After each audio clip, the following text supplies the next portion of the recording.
Welcome to Madasaling Pinoy, your prayer partner. Ngayon ay araw ng Pasko ng muling pagkabuhay. Pakinggan at pagnilayan natin ngayon ang salita ng Diyos.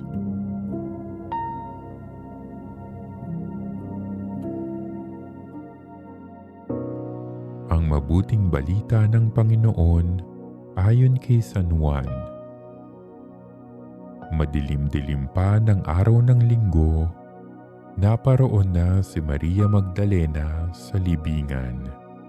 Naratnan niyang naalis na ang batong panakip sa pinto ng libingan.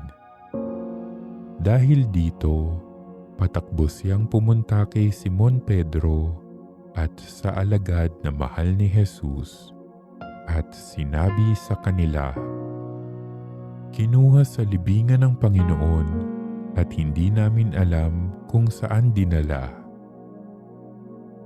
Kaya't si Pedro at ang nasabing alagad ay nagpunta sa libingan. Kapwa sila tumakbo, ngunit si Pedro'y naunahan ng kasamang alagad. Yumuko ito at sumilip sa loob. Nakita niyang nakalagay ang mga kayong lino, ngunit hindi siya pumasok. Kasunod niyang dumating si Simon Pedro at tuloy-tuloy itong pumasok sa libingan.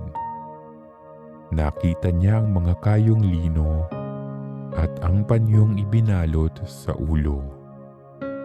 Hindi ito kasama ng mga kayong lino, kundi hiwalay na nakatiklop sa isang tabi.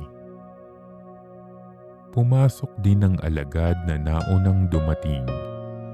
Nakita niya ito at siya'y naniwala.